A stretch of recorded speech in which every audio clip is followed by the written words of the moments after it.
Through the Gates is produced under the support of the Coloradans for Responsible Wildlife Management to enhance, promote, and defend the North American model of wildlife conservation and responsible wildlife management. That's our mission. We're engaged in fighting at every level so that wildlife management remains science-based and conservation continues to work for our wildlife. To learn more and join the movement, visit SaveTheHuntColorado.com.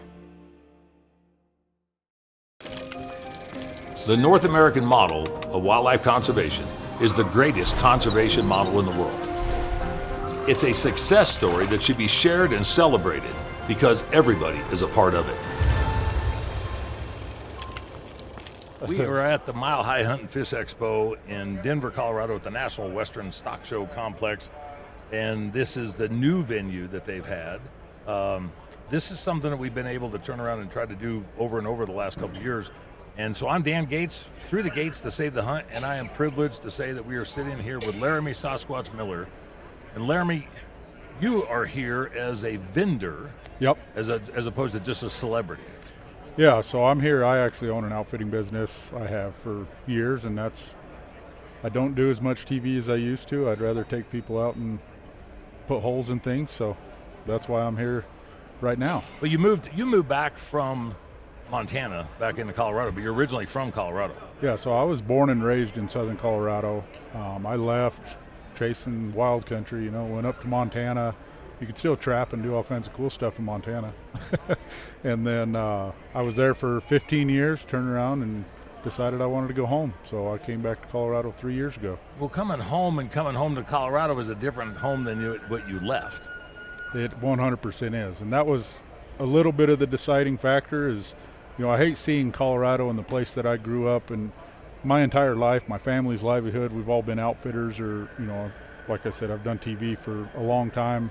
I've made my living off the outdoors. And so coming home to Colorado was, it was bittersweet coming home to all the crap that we have to deal with. But, coming home and establishing an outfitting business and proving that you can still do it in Colorado was kind of it was a neat thing for me.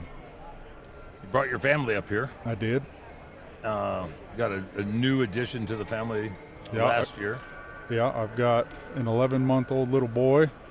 I don't know where his curly hair comes from, but I'm going to have to really ask the wife that. Yeah, there's short hair on your side, blonde hair on his side, her side. And you got a beautiful little daughter. Yep. And they're running the booth right now trying to book hunts. I tell you what, my 4-year-old, she cracks me up because mountain lion hunting is her favorite thing. She's been with me. She goes in my backpack all the time. She was at her first cat tree when she was 8 months old. She eats it up. But watching her sell hunts here has been funnier than heck to me because she has zero fear. She'll walk up to anybody, hand them a brochure. Hey, do you want to go hunting with my dad? So it's been nice. I just sat back. And a bit of good show so far? It has. Yeah. I think moving the venue and stuff is a little slow there for a little bit, but today's been phenomenal. Yeah. A lot of people. I think once the word gets out, I like this venue better. Yeah. And once the word gets out, I think this show will just continue to grow. The Gaylord had its blessings and pros and cons to it, but you actually had a problem there. Yeah, I was going to say, you remember what happened to me? Yeah. I had a pickup truck stolen out of there. I had all my dog collars and GPSs, and I had guns and camera gear and everything. You lost a whole bunch of stuff, didn't you? Yeah. That was the second truck I've had stolen in this town. Really? When I was going to college, I went to CSU for 2 years, and I had a truck get stolen when I was going to school at CSU. Really? Yeah. Well, hopefully that's not a trend that you just keep up with. You go to Denver and you want a new truck, you will come buy one, not because you have to get one to get home. Exactly. So coming back into Colorado from what you saw when you were gone, did you think that it was as bad as what it's become? No.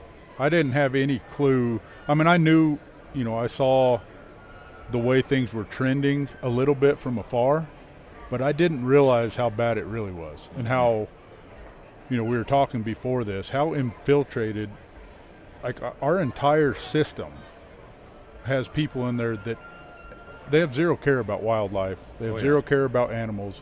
It's all a power grab and a money grab. And I hate that more than anything. The biggest losers are the critters.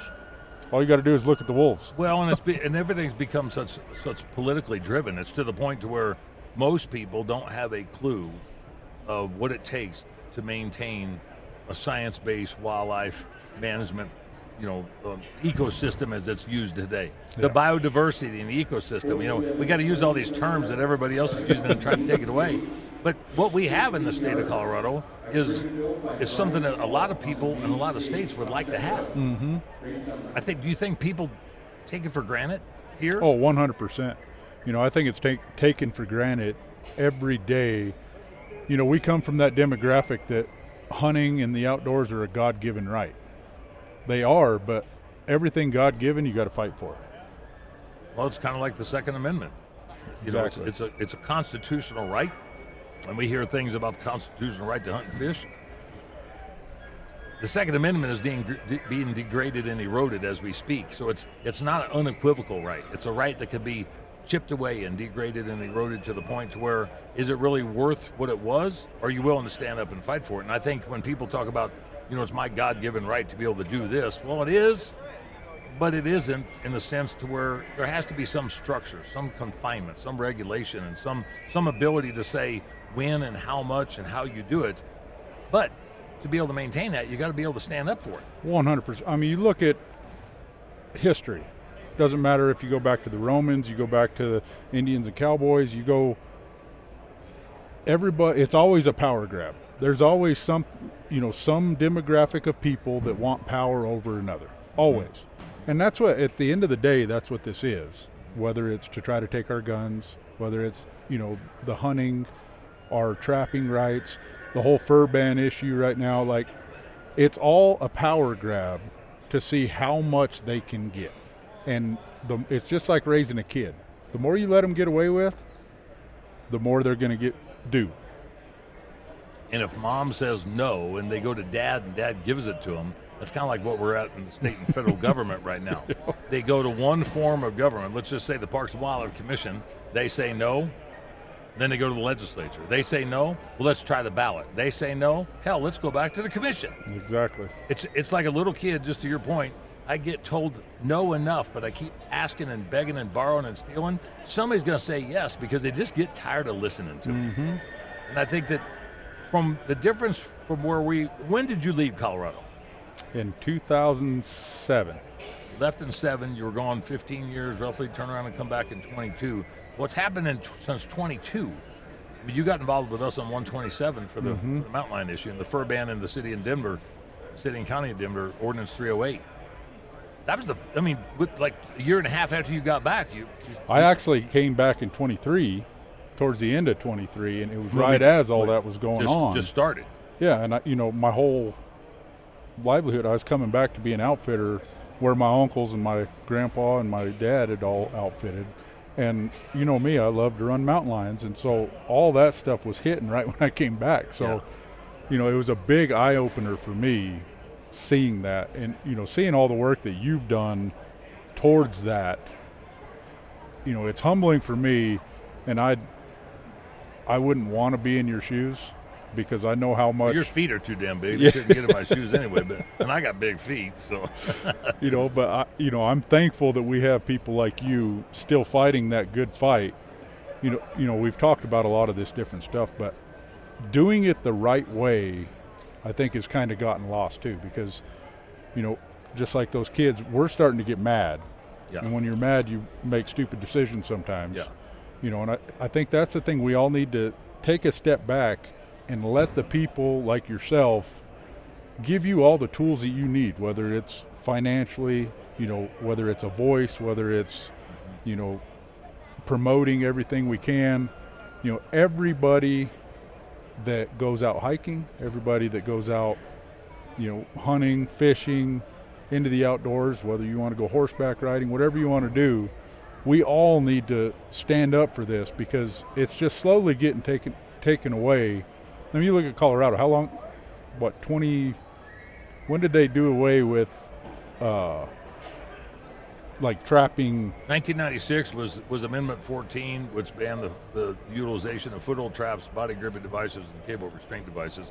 4 years prior to that was Initiative 10, which is a statutory initiative, and that was the banning of spring bear baits and hounds. I was going to say, I was a kid, and I remember... You don't have to rub it in.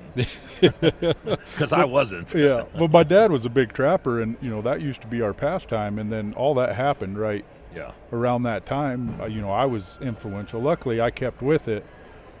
But, I mean, you think... You love to trap. Oh, yeah. You think of... I feel so bad for this new generation to not be able to experience that type of stuff, because it literally gave me some of my best childhood memories. People that trap have a much broader level of knowledge and comprehension on wildlife as a whole. The reason being is because you're trying to figure out where something lives, and something breathes, and something eats, and something breeds, and something has pups or kits, where it drinks, where it likes to spend its time, where it likes to go play, whatever it does. Deer and elk are a little bit different. Bears are a little bit different. Mountain lions are a little bit different. But predators, fur-bearing type predators, the interaction that they have with the landscape, you stop and think, if somebody's an elk expert, they might very well be an elk expert. But to get them to understand what a pine marten does, or what a long-tailed weasel does, or what a ring-tailed cat does. There's 17 species of fur bears in the state of Colorado.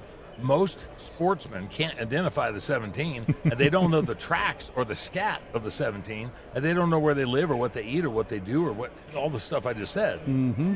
Trappers have more of an intimate knowledge of the landscape as a whole than most hunters do for a variety of different reasons. 100%. And I think trapping and running dogs taught me more about being an outdoorsman than hunting ever has.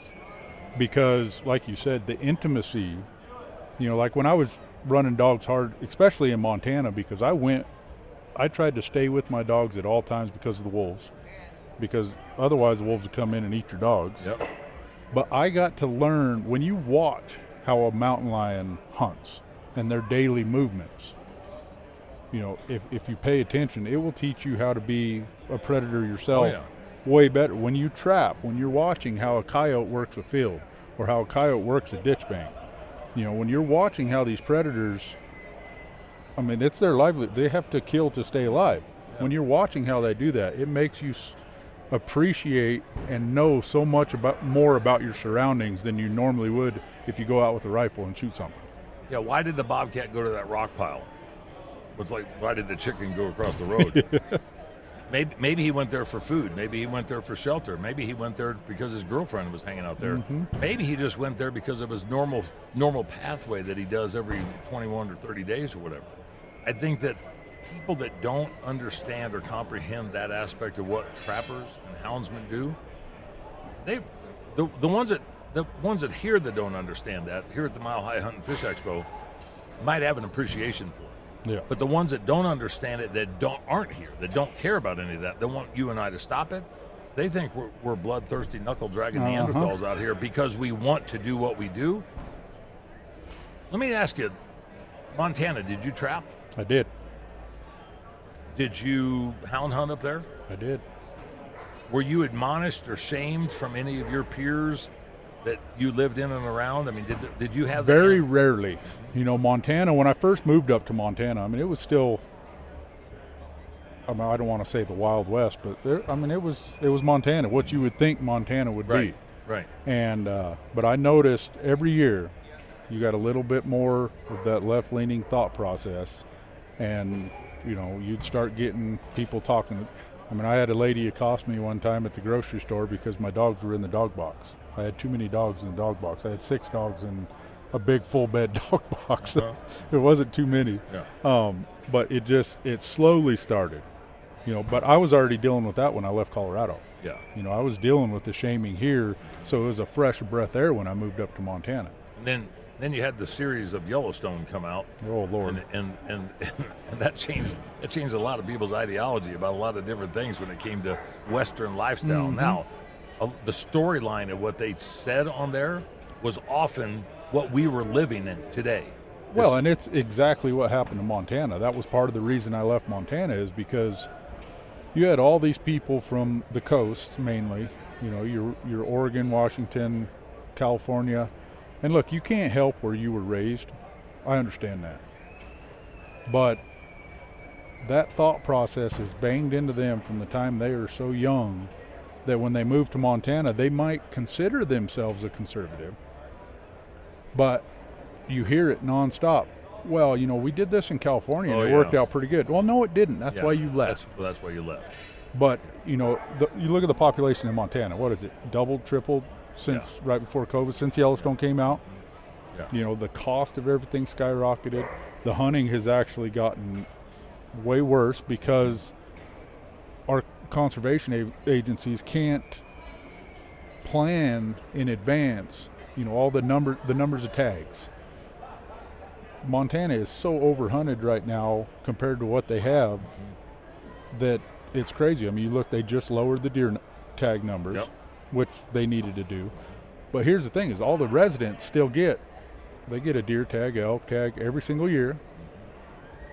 Well, there's 3 times the residents. And so You imagine trying to do that in Colorado? Oh, my Lord. We wouldn't have any game left. No, we wouldn't. At all. No. And we got guys moving in the state, and they're like, well, back in Indiana, we can get 6 doe tags and 2 buck tags. And I'm like, go back to Indiana. No offense to anybody from Indiana. No, but conservation is so that our kids can grow up and have the similar opportunities that we had, right? Like, you look at all the successful conservation stories, it's amazing. But then you look at the turnaround. Take Yellowstone, for instance. Look at the elk numbers in Yellowstone.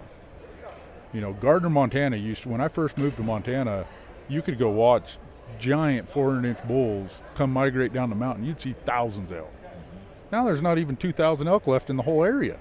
There used to be 25,000. And some of them got killed, and some of them got hunted, and some of them just moved out of the area, maybe because of wolves.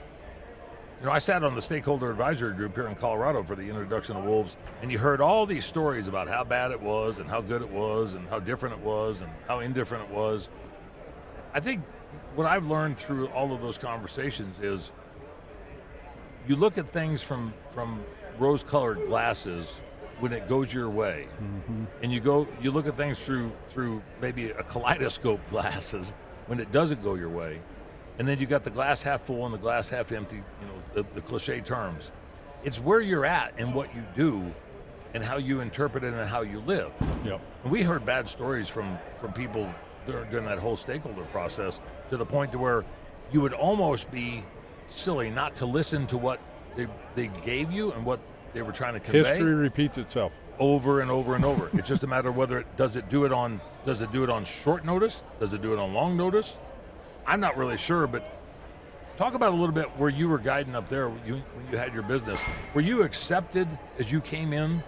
Did you know those people? Why'd you move to Montana? Why'd you pick that? I moved to Montana just because it was Montana. Look, my nickname's Sasquatch, but everybody used to call me Laramy Johnson. Jeremiah Johnson was my favorite movie growing up. I wanted to be in the wild country. And when I moved up there, being an outfitter, I had a permit in the Selway Wilderness. I'd go back in there, one of the biggest wilderness areas in the lower 48. Used to be one of the best places to hunt elk in the entire world. Now there ain't hardly an elk left in there. Really? It's conservation. And look, here's the thing. People think because we don't want to reintroduce wolves, we hate them. I love wolves.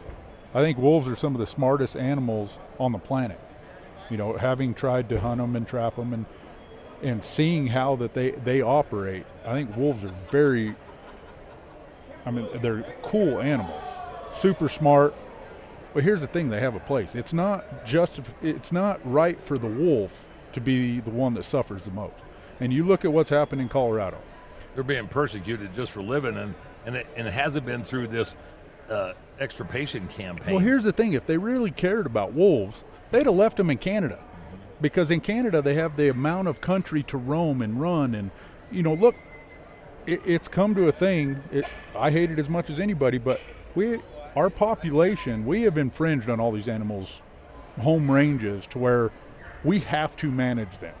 We have to have conservation in the front of our mind to manage them right, or they suffer the most. And that's the thing that these people don't understand and don't realize is a wolf does not belong in Colorado anymore. There's not the country to roam. There's not the food source. No. You know, look, wolves are used to running 100 miles in a day. Well, look at some of the wolves they've already put here that are covering 8,000 miles in a several month period, going back and forth and up, and they're probably wondering. I mean, you know, if you want to anthropomorphize wildlife, they're probably sitting there going, "Where the hell did they put me? Where the hell am I at? And how Where the did hell Ricky do I go? Home?" Where did Ricky go? I mean, you look at from a wolf's perspective, which I'm not a wolfologist, so I can't turn around and try to get into a mind of a wolf. But you see where they've gone and where they've come back and where they go back to. It's interesting that we even have any left at this point in time. I'm actually surprised that we have any left, because you think all the roads and all. Yeah, we have wilderness areas, but they're not very big. Wolf across our biggest wilderness area in a day. A day. Yeah. If he's on and that's what they've done. Yeah, and you know, and so this whole thought process from some individuals that argue, you know, we need to let the animals, you know, do their thing, and well, we can't do that. But you know, you look at these people that claim to love the wolves. All they've done is made that wolf's life hell. If they would have left him back up in BC where they got him, he would be living his best life. He'd be chasing moose and caribou and running hundreds of miles, and can do that without hardly seeing another human and interfering with human. But no, like these people, they don't care about that. That's not the driving force. That's what they say to sound good. I'd love to be able to take one of the people that I sat on that stakeholder advisory group with, and I won't name any particular people because I don't want anybody to say, "Oh, he threatened me." I'd love to be able to turn around and grab somebody out of the middle of the night in their nightgown, out of their bed, put a bag over their head, and take them and dump them in downtown New York City or Harlem, and just say, "You're on your own." No cell phone, no money, barefoot. Just turn around and say, "Here you go." That's a hard release. Make sure you get a hard release and say, "You figure out what to do with it." Yeah, exactly. We probably have about a 44% success rate on them too. It's like and steadily declining. And steadily declining. They wouldn't be able to turn around and survive because they wouldn't have their cell phone or their credit card or their smartwatch. I think, you know, the way we are managing wildlife in the West is becoming more social science, more emotional science, more driven from this ideology about what's actually best for the resource and the landscape. In your perspective and the time that you spent guiding people, anybody listens to this is going to take offense to it if they're not, you know, the Eastmans of the world, like what we were talking about, or the Matt Singers of the world. I mean, you know, has the mentality of sportsmen changed since you've been doing what you've done, and then how? You know, I think with technology nowadays, you know, everybody wants to think they're the Cameron Hanes or they're the, you know, the new. I think our egos are our worst enemy, which, I mean, that's probably been for all time. But with technology nowadays, you know, I think people have this false confidence of how good they are. You know, trophy hunting, you hear that term all the time, and you know, as a true outdoorsman, you know, I will never say that I'm a professional hunter, because I mean, I do it for a living. It is my profession. I've trained my entire life for that. But like, I'm an outdoorsman. I'm not a professional hunter. You know, I've killed stuff all over the world. But you know, I think nowadays you have this, you know, everybody wants to be Instagram famous. Everybody wants to start a TV show. Everybody has this mentality of bigger and better. I mean, all you got to do is look at the outfitting world. Look at the cost. Oh, God. You know, and it makes me sick because, I have to raise my prices to compete. And, I mean, the cost of everything is astronomical. But, you know, putting a price tag on these animals, it's a double-edged sword, you know, because the cost is there. It's short or small, you know, making a small demographic of people that can actually afford to do it, but it's giving value to the animal more.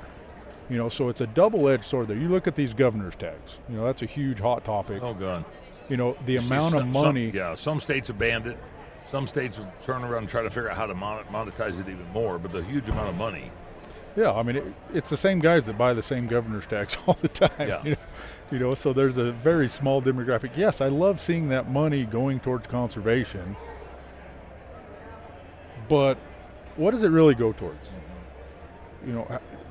How do we track that? It should go towards fighting what we're fighting right now. That's what our governor's tag should go towards. It should go towards. And I won't go that far. What I would say is, the guys who have the money to put it toward the conservation should be taking some of their money to put toward the fight. Exactly, because the only reason they have that governor's tag, the only reason that they have that God's, my God gift to be able to hunt, is because of people like you that fight for it. We were talking while we were sitting here before this, and not mentioning any names or anything like that, but there's a lot of people that don't put their money where their mouth is. We, for years, and I was guilty of this, I've made my living off of hunting TV, being an outfitter, the outdoor world. And I was always that don't tread on me person. I didn't want to get involved politically. Obviously I have very strong political values and beliefs, but I'm a to each is their own type of person, and I never wanted to press that on somebody else. But I think me and the millions of other people that are like me that love to be outdoors but don't want to get in that argument have failed conservation, because we need to be in that argument, because the other side, they're arguing harder than ever, their thought process on it. And we haven't educated this young new group that is coming up. We haven't been outspoken, so we haven't educated them. They don't have the education that we were fortunate to have growing up. And some of it was a school of hard knocks. Well, there was a lot of that. Yeah. So if you have hard knocks now, somebody's going to take offense to it. If you turn around and admonish or shame somebody for what they did, then all of a sudden it's like fighting words, even though it's keyboard fights. It's not really boots on the ground fights. I think from what you're talking about too is the softness of what we become from a variety of different levels. Everybody wants to be bigger, better, meaner, faster, stronger. The average guy that comes through a place like this is not going to spend $80,000 on a dull sheep. Yeah. But the guys that do then make that to where that's become the standard. That's the norm. The average guy that comes through here is not going to buy a $15,000 Gunworks rifle. Exactly. But look how many custom rifle places are in here. Mm-hmm. Now, I'm not saying that they need to give me money, but I'm saying that how much money are they giving? Yeah. What are they actually doing? You got a $15,000 rifle. Can you add $100 to it and take that money and just add $100? Because the guy that's paying $15,000 is going to pay. He's going to pay $15,100. Yeah. But I'm finding a lot of these guys, and I'm not knocking any manufacturer. I'm just stating a fact. I hate those tires on those things with the loudest names. I was wondering what that was. It sounds like a jet coming through here, for crying out loud. But if you got a $15,000 gun, try to get that manufacturer to give $100 to the fight, not to the cause, to the fight, not to conservation, to the fight, to the advocacy, to the political side of what we do. If you got an $80,000 sheep hunt, that guy's going to pay $85,000. Exactly. So you charge $80,000, put $5,000 on top of it to put it toward the fight. That's a concept that we better figure out a way to fix before I'm dead and gone, because we gotta have some sort of a plan of action for either people to step up, put up, or shut the hell up. Yep. And I'm fearful that there's not enough people out there that are willing to turn around and do it and put their money where their mouth is. We've sacrificed a lot, and this isn't about me, but we've sacrificed a lot to make sure we had skin in the game and we actually had a voice and a seat at the table. The people that you guide, you guided down here, you guided up there, you're guiding back down here, has the demographics of people changed enough to where they just don't sit and bitch about it? Or do you think they're willing to start turning around and coming around and actually do something about it? That's the hard thing with society. I think everybody's willing to bitch about it, but to actually take the effort it takes to do something is a whole nother issue. And I think, you look at, I look at my grandpa and his, when they said something, you listen. that whole demographic of people, there was no bullshit. There was no, well, nowadays it's so, all you got to do is look at social media. You never know what to believe on there. Oh, God, no. And that's the way, the hunting industry has gotten, is everybody's got an opinion, but nobody's willing to do what you're doing. I look at it and go, well, why would they want to? But then the flip side is I would think that they would look at it and say, I think I need to. 100%. And that's where, like I said, I was that way for a long time. I was that, I don't want to get involved on that end of it. I put a lot of money and time towards conservation, but the fight and the political side of things, I tried to stay away from, just because I know my temper and I didn't want to ruffle any feathers and But at the same time, like, we can't stay silent. We have to put whatever we're able. Look, not everybody can financially help, right? And I understand that. Times are tough. Everything's expensive. Help with your time. Help with, whatever it is. I think every one of us that's an outdoorsman owes it to put something towards it. We talk a lot. But like you said, put up or shut up. It's that time. Because once they start taking stuff, I mean, like we were just talking, look how much has changed in 30 years since I was, a 15-year-old kid, to now, how much Colorado's lost. Oh, God. Yeah, and think of another 30 years. What's going to happen if we don't try to squash this as hard as we can right now? It's a cancer. It's like locusts on a cornfield, and it's not just Colorado. It's all over the place. The amount of people that have come to our booth here at the Mile High Hunting Fish Expo that have asked questions about, did you hear about? Did you see this? What do you mean, did I see it? Did I hear about it? Hell, we've been in the middle of it's like, or how many people that come up and say, did you hear about that bill that they're running to ban fur? Well, first of all, it's not a bill. It's a citizen's petition. Well, what's that? Well, it's before the Colorado Parks and Wildlife Commission. The senators. No, those are legislators. This is through the Colorado Parks and Wildlife Commission. Well, is that like my county? No, that's the county commission. You're doing a 101 class on people, trying to get them to understand. Now, they heard about it, but they might have heard about it on social media. Maybe it was on some sort of post. Maybe it was on some sort of storyline or magazine or whatever. They don't know who their enemy is and who's trying to take it away, and how they need to turn around and step up and to be able to at least attempt to provide some sort of a barrier. Well, that's everything that you do in life. Education is so key. And you think of how uneducated people are on any aspect. Our government, I'll be honest, I let the smart people take care of that, and I try to, research and do. Well, when you find them, send them my direction then, please, because I'd like to know who those smart people are.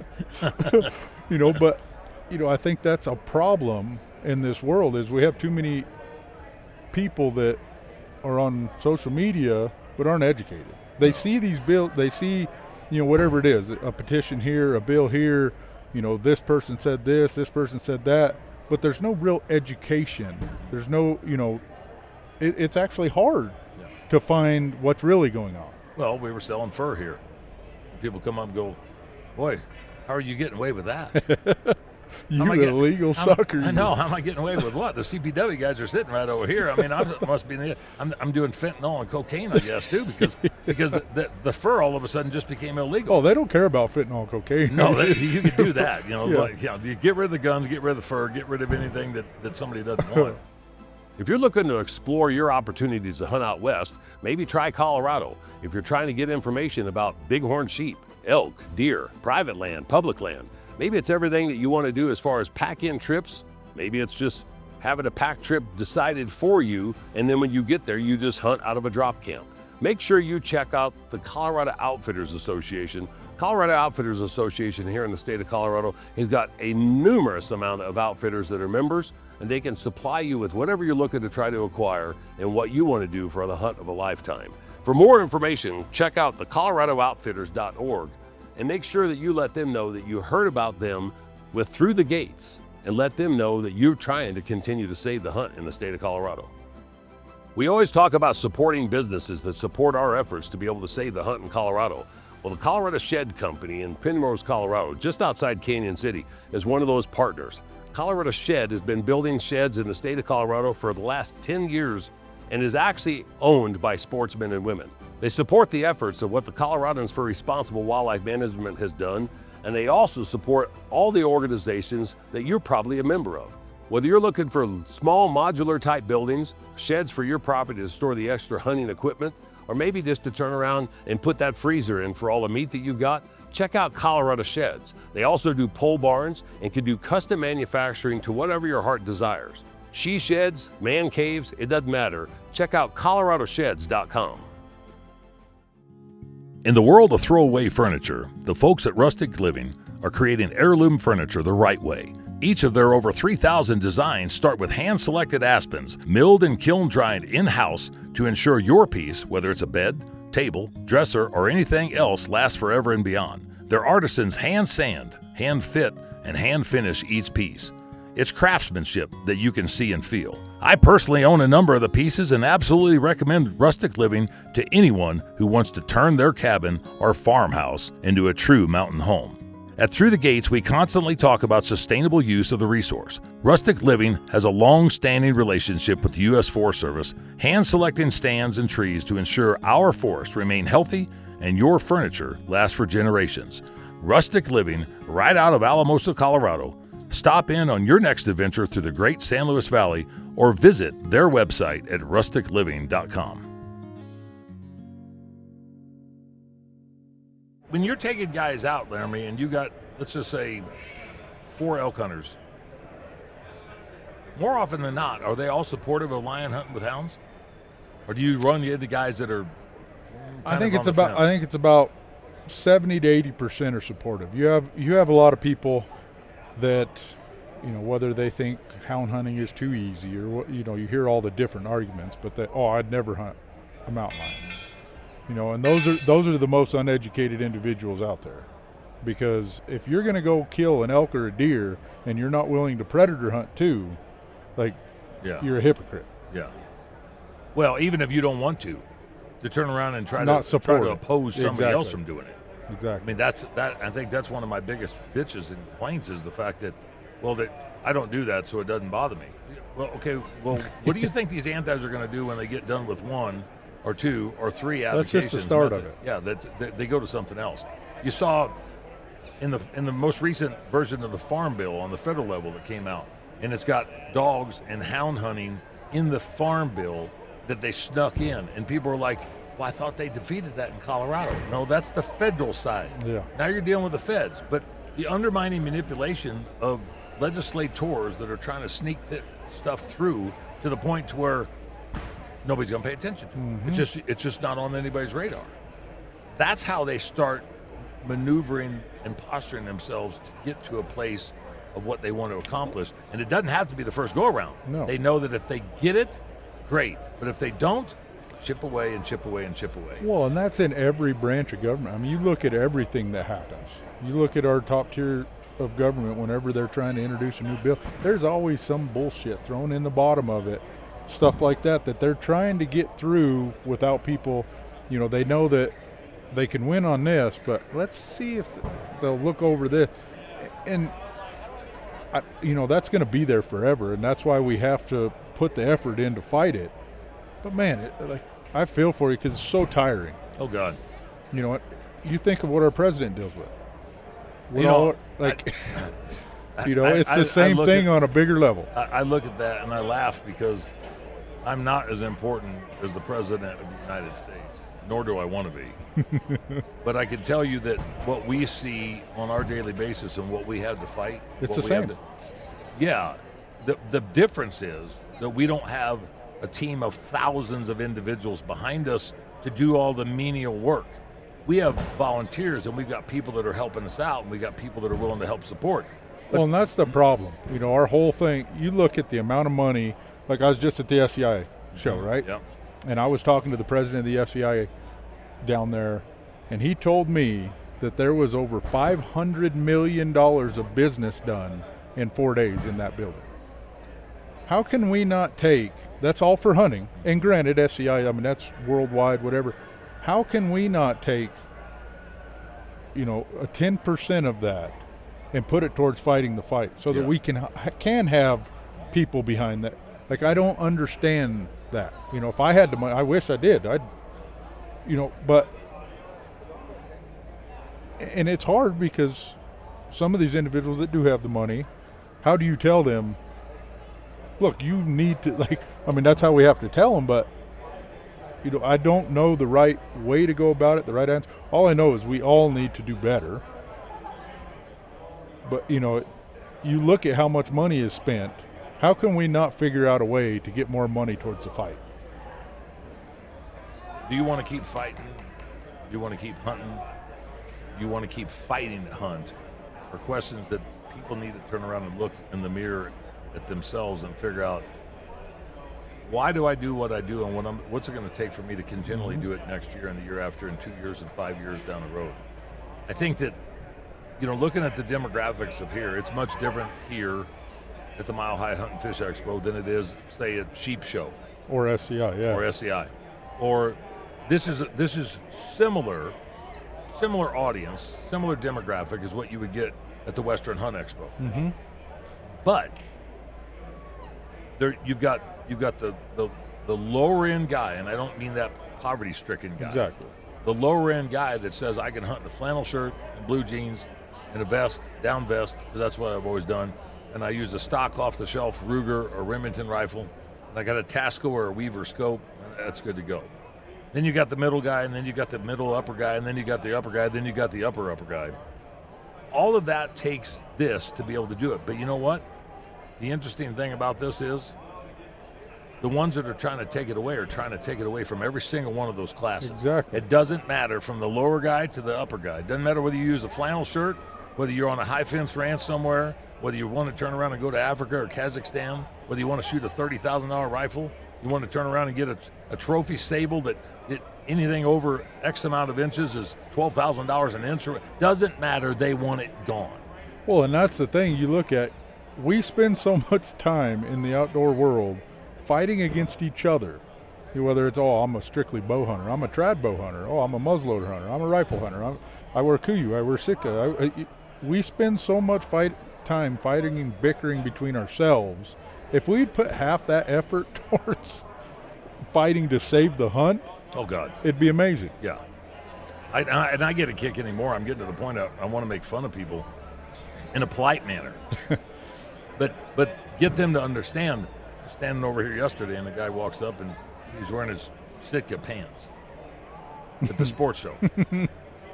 and we're talking a little bit, and he just looks at me and he goes, "What kind of camo do you use?"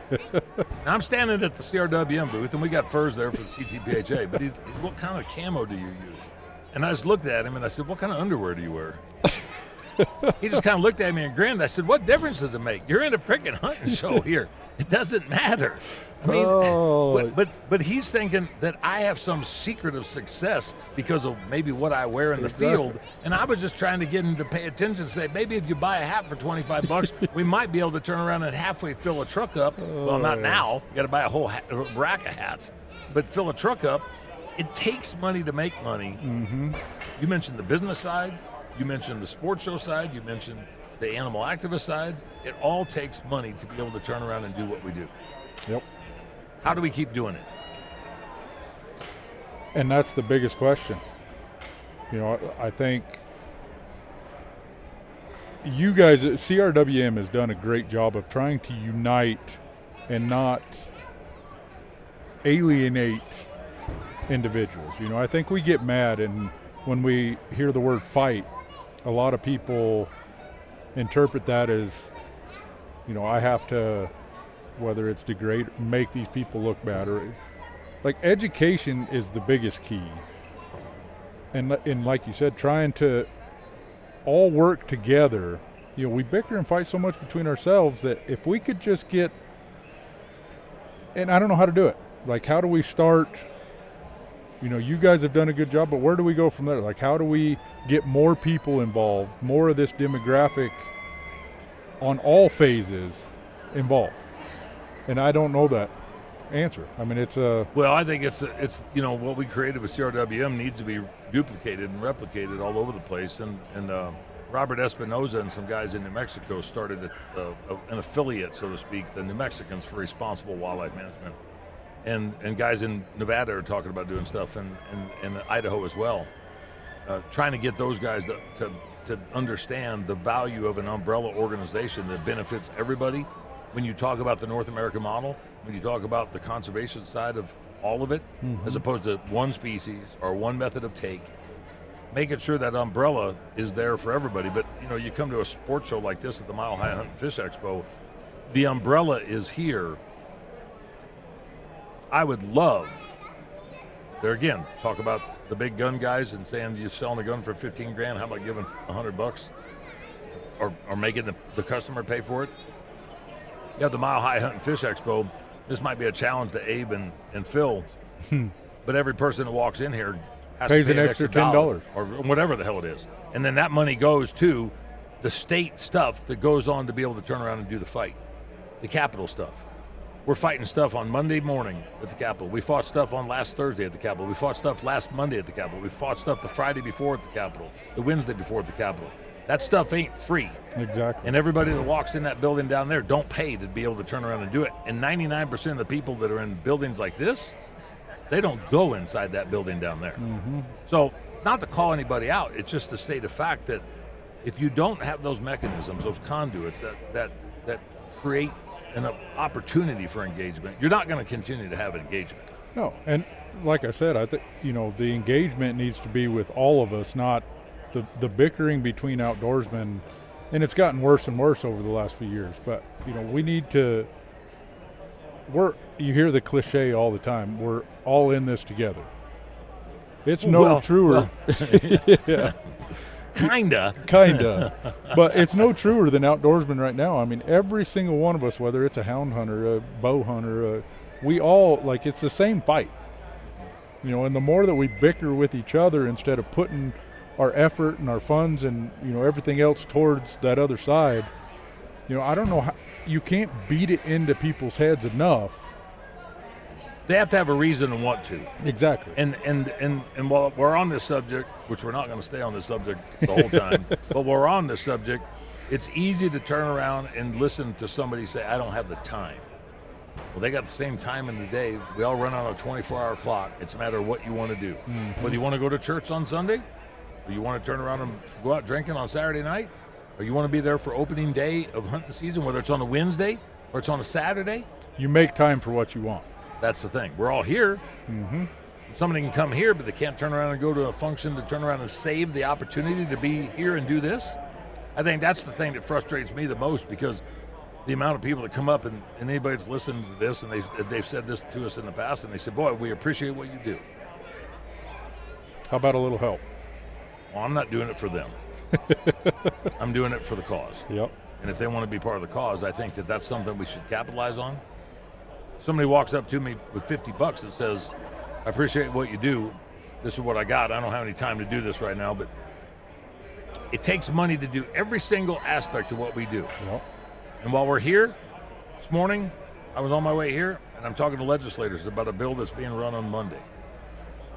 On a Saturday morning, I'm talking to legislators about a bill that's being run on Monday morning.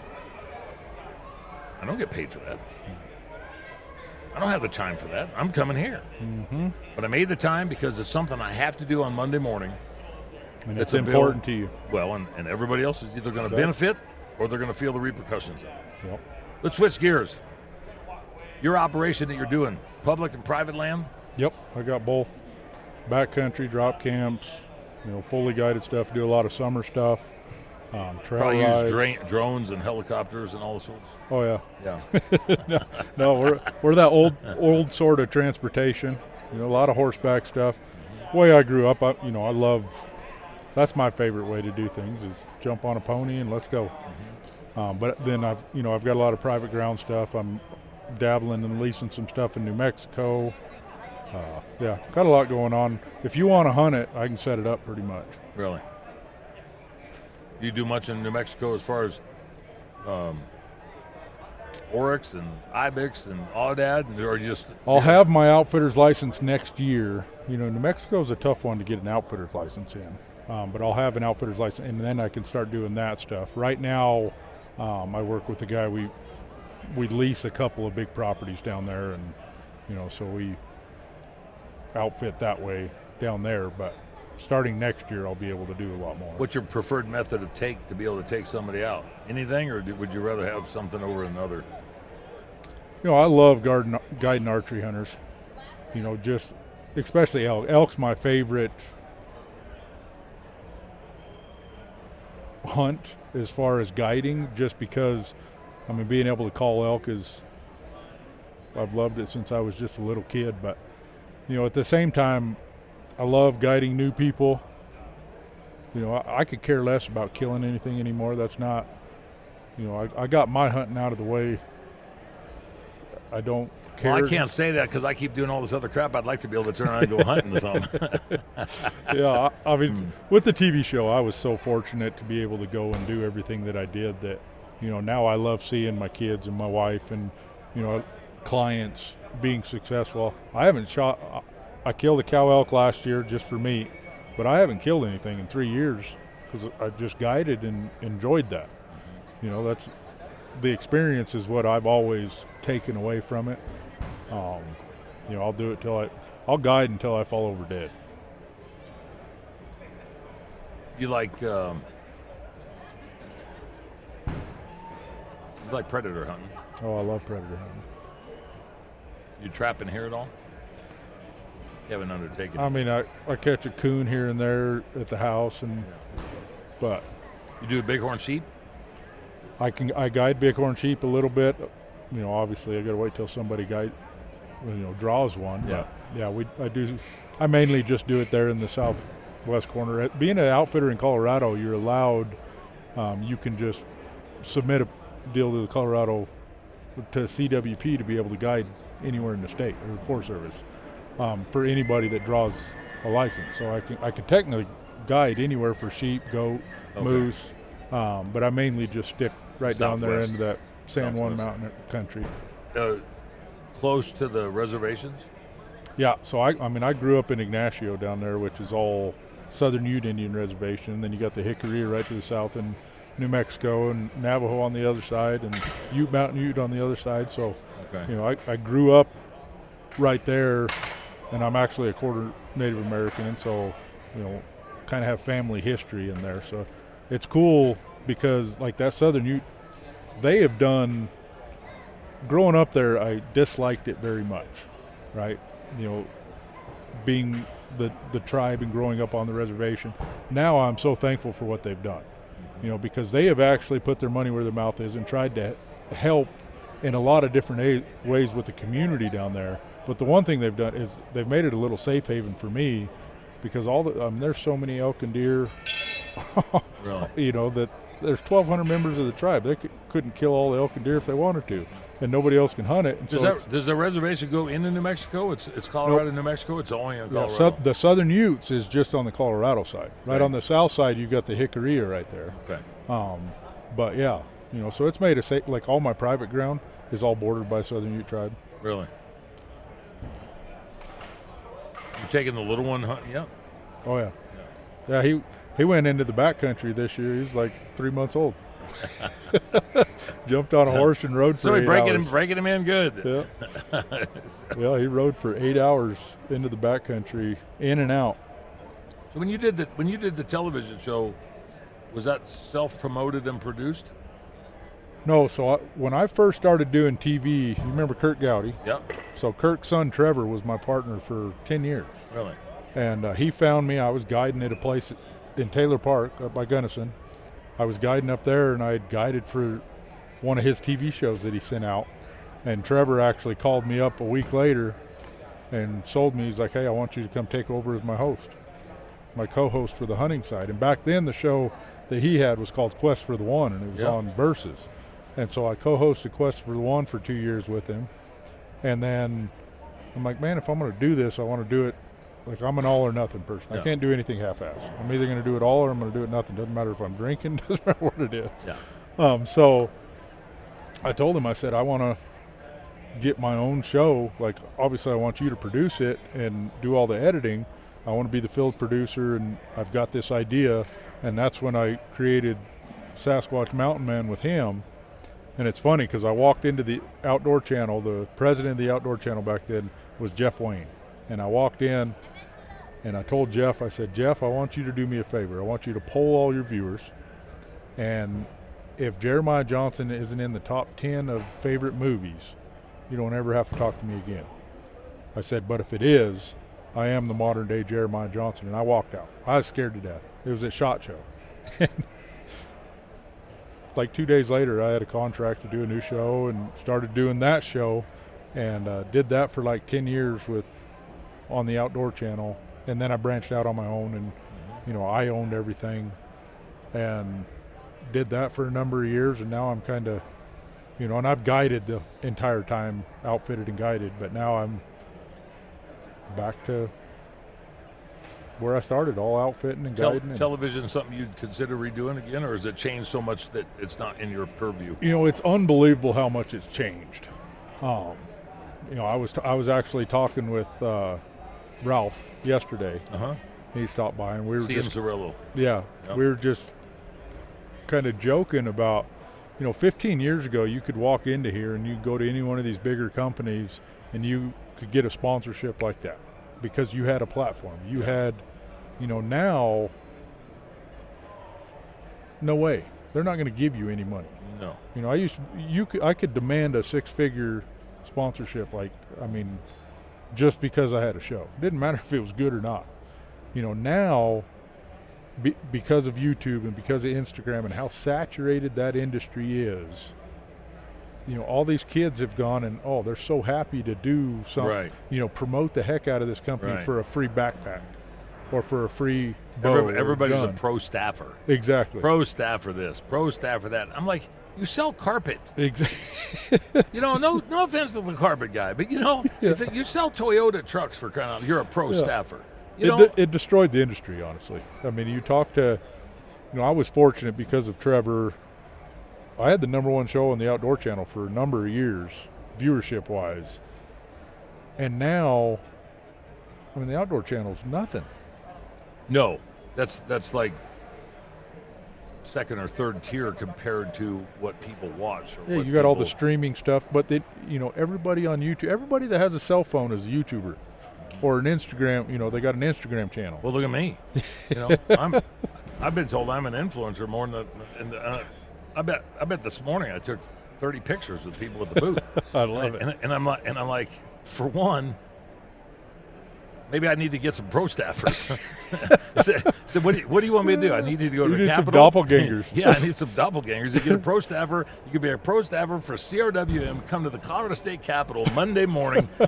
We'll turn around and put you on. You got to wear a shirt with my face on it. Hey, there you go. That's how you get more people involved. You call it. I'm a CRWM pro staffer. Well, that might be something we turn around and actually could pull off. It's like you could be an ambassador and a pro staffer for Dan Gates with CRWM. I love it. This one here, looking at us right there, she's a pro staffer. Perfect. Yeah. No, and that's actually one of our calendar girls. That was Aspen Grady. Mm-hmm. She'll get mad that I mentioned her name in here. And the one that was dancing over there, that's Nicole Banning. She's from Colorado Springs. But those gals, they have helped us elevate our platform because those gals, that demographic, that age bracket, 18 to 44 years old, helped win 127. Yep. The way people have utilized women in the hunting industry has not necessarily been for the cause or for the fight. It's been for product acquisition and distribution. Women in social media. Yes. You look at, and that's what, I'm horrible. That's half the reason I'm not very good at the TV sponsorship side now is the social media. But you look at, social media, once again, it's that double-edged sword. I hate it. Yeah. I could do without it. But it has there's so much good that could possibly be done with it. And all you have to do is look at these young women and some of your younger demographic that, social media is huge as far as getting the right information out there. Well, and it gives us a platform to be able to turn around and put it in front of somebody that they normally wouldn't turn around and go find it themselves. Look at Heidi. she's been a rock star when it comes to turning around and trying to do stuff for messaging. The light rants that she's got with the nonprofit that she's doing. There's a certain segment of that population that they don't want to listen to me and you, but they like this atmosphere. They like the hunting, the women hunts and stuff that they're doing together, and all the stuff that they're creating. We can't duplicate that. But what's interesting is these gals have come out on the political side because they see the value of the fight. Well, you look at that young woman. My wife's one of them. Yep. You know, that 20 to 30-year-old, 40-year-old young ladies. You know, their voice has been huge, not only in, you know, helping you guys, but the last election. Oh God, yeah. You know, all the different stuff, because, you know, they were silent forever. You think of the woman demographic; they were a quieter demographic. Now they're the loudest. Well, and I love seeing that. And if you look at the social following that the gals have, and then look at the people that are bought into them, they're not all sportswomen. They're not all sports guys. It's women that are empowered and emboldened by the self-sufficiency. I call them the sourdough group. Yeah. It's all the women that want to go, you know, live on a little farm somewhere and bake sourdough and gather chicken eggs and have a beehive. Yep. You know, have turnips, turn around and collect rainwater. You know, wash their clothes with goat soap and stuff. I mean, there's no offense to anybody that washes their clothes with goat soap, because this whole change is about, what do I want to do? What do you want to do? Let's just accept people for what they are. If it isn't detrimental to me, what do I give a rat's ass about? Exactly. And when you get into the wildlife side of it, these women that we're talking about, the vendors that we're talking about, the sponsors of this show that we're talking about, they care about wildlife and wildlife management and natural resources. If I want to hunt it and you don't, why do we got to argue about it? Exactly. If you want to turn around and take pictures of it and I don't, why do we got to argue about it? And I think that we're showing that through this. It's just a slow transition, you know.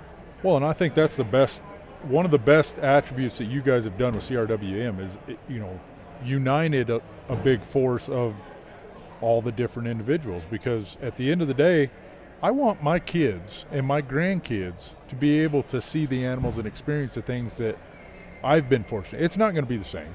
Look, that's just life, and that's facts. It's not going to be the same, but I want some resemblance of what I had. And without stepping up, we're not going to have that. A lot of people need to be shown the way. They need to become ambassadors. They need to be pro staffers of CRWM. You have leaders and followers in this world. Doesn't matter if you're on a sports team. Doesn't matter what you're on. If you're a leader, you need to be one. If you want to be that follower, then follow us. Right. You know, and that's where we're at. When you guide somebody, do you get guys that are clients of yours that want to lead you? Oh yeah, I always tell people, don't guide the guide. Yeah. You hired somebody for a reason. Yeah. I've caught myself doing that. You know, I guided for about 20 years, and I'll go on a guided hunt somewhere, like Aoudad hunting in Texas. I don't know the ranch, so we got 4 days to hunt. And I've never hunted Aoudad. Let this kid. But I'm thinking, I've killed a lot of sheep, and I've turned around and guided a lot of sheep. I'm thinking, I don't think this sumbitch knows anything about sheep hunting. We come around the edge, and there'd be like 9 rams laying there, and I'm like, oh, well, I didn't know she. Second guess me, because I thought you were an idiot, for crying out loud. Don't guide the guide. Yep. And when it comes to the politics side, follow the leader. 100%. There's a reason that we do what we do and what we're trying to do to make sure that we can sustain it in perpetuity. And you can't do it if you go out on your own. If you go off on a whim and you don't fully understand the circumstances. The education side. Yes. Educate yourself before, you know, we all need to have our word, but you got to educate yourself so you're not spouting bullshit. That's one thing I hate more than anything is, you know, the demographic that talks about something they have no clue about. I'm not going to go talk about makeup or electric cars or, you know, anything like that. I know nothing about any of that. That'd be an interesting podcast if you did that, though. Makeup and electric cars with Laramie, Sasquatch. I love it. You know, I'm going to leave that to somebody that knows about that. You want to talk about hunting? You want to talk about horses? You want to talk about longbows, muzzleloaders? We could do that. We could do that. We could do that. You know, if you want to talk about this fight, you're the man for that. I know how to fight. I know how to take a punch. And you're educated. You're educated. I'm educated. You've become educated on but all we're this. we're learning the process as we go, because as you get in a landscape, the demographics of what we got here, it changes. It's like a chameleon. It just changes on a daily basis. And people are like, well, I thought last week. Well, it's not that way this week. Yeah. I thought next week. Well, it's not that way this week. That sounds like my wife's temper. Well, that might be a podcast in itself. Electric joking. cars, makeup, and cat's temper. And cat's temper. So you're coming to Outdoorsman Days Yep. this year, August 7th and 8th in Florence, Colorado. Laramie's been down there the last several years and been a big help. You guys ran a booth there last year. Yep. We'd love to have you back. Anything you got going on the rest of the summer? Any other shows or things that people need to know about where Laramie and the family are going to be? No, so I mean, luckily for the most part, I was actually planning on, you talking about Barbary sheep, I was planning on heading down there to Mexico because we just leased a new ranch down in Mexico and I was going to go test out the Barbary sheep hunting, but I don't think I want to go to Mexico right now. No. I got told I don't want to go to Mexico right now. Yeah, there's a lot of places you don't want to go right now. But no, I'll be, I'll be in southern Colorado, jumping on my horse, doing pack trips and trail rides and hanging out down there until Outdoorsman Days, and then, right after that, elk season will start. And you get going. I'm going to blink here. Turkey season starts here in a couple weeks. Yeah. And I'm going to blink, and it's going to be cat season again. So You haven't got much snow. Oh. You had some snow at Melted we talked about, but you haven't got much snow. How crazy is, Wolf Creek Pass down there, on average, they get like 500 inches of snow a year. They're at like 100 right now in the last 365 days. But they got 62 inches of snow out of that last storm, and I was at SCI. I think it took me 4 days to get home. I was praying I could get a mountain lion hunter in to go hunt. It was all gone by the time I got home. That 5 foot of snow was gone by the time I got home. Well, we're in, was it March 21st right here in Denver, Colorado at the Mile High Hunting Fish Expo. It's 92 degrees outside. Jeez. 92 degrees. Yeah, so no wonder it melted so quickly. Yep. We got another spot we're going to fill in here for the podcast spot that Guy DePlanche is running for the Mile High Hunting Fish Expo. Laramie, give us a website, social media, anything you want to. So you can go to lsmoutdoors.com or laramymiller.com. They'll take you to the same place, and then it's Laramie Sasquatch Miller. You can Google it. You can whatever. You can find me on Instagram, Facebook, YouTube, all the above. We appreciate your time. I know it's a busy time. You come here to pay, trying to talk to people. Cat's probably wondering where the hell you're at right now because the kids are running around. Faye's probably giving away half my hunts. Yeah. That's all right. You can hunt with my dad and kill a buffalo and a pterodactyl for $50. Yeah. So, Laramie Sasquatch Miller, we appreciate the time. We're here at the Mile High Hunting Fish Expo through the gates to save the hunt as we continue to try to hold the line and save the hunt, not just here in the state of Colorado, but the western United States as well. Thanks a bunch, Laramie. Hey, thanks for having me, Dan. You bet. Thanks for joining us for this episode of Through the Gates. For more content like this, make sure that you like, follow, and subscribe on all of our channels.